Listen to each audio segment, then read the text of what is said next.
Today I'm going to talk about Tutskoya, and there's a really great Wikipedia article you can look up if you'd like more details on it. So let's get into it. In 2010, I first went to Russia. I was working as a tool push on a drilling rig near a small rural area called Tutskoya. In autumn of 1954, about 6 decades before I set foot anywhere near the town, the Soviet Army carried out one of the most extraordinary and controversial military exercises of the Cold War era. It was officially called the Tutskoya Nuclear Exercise and codenamed Snezhawk, Russian for snowball. The purpose was to train Soviet forces in both offensive and defensive maneuvers in a nuclear battlefield scenario.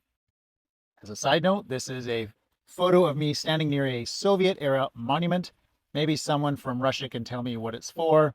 But if you like this content, please hit the like button. It really helps out this channel. Back to the nuclear test.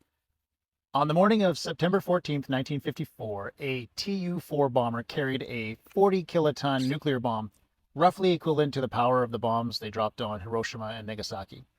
And they detonated this 40-kiloton bomb high above the proving ground near the village of Tutskoya.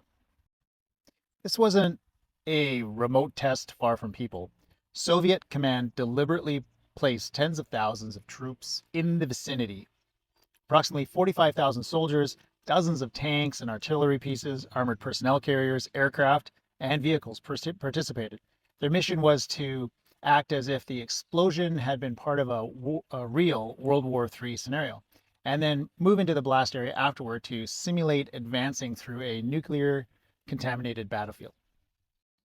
Soldiers were ordered to march toward the blast site soon after the explosion, and for strategic planners at the time, including some of the Soviet Union's most senior military leaders, the exercise was meant to show how an army could operate under nuclear conditions and how troops might break through an enemy's defensive lines. Marshal Georgy Zhukov, the iconic World War II commander, oversaw the operation. And what's really chilling is the participants were told to remain in the area for observation, even though, in retrospect, the radiation risk was significant and poorly understood by those in command. This video is only a short of a longer and more in-depth video. So, if you like this content, be sure to check out the full-length video on my YouTube channel, Practical Energy Insights. Thanks for watching.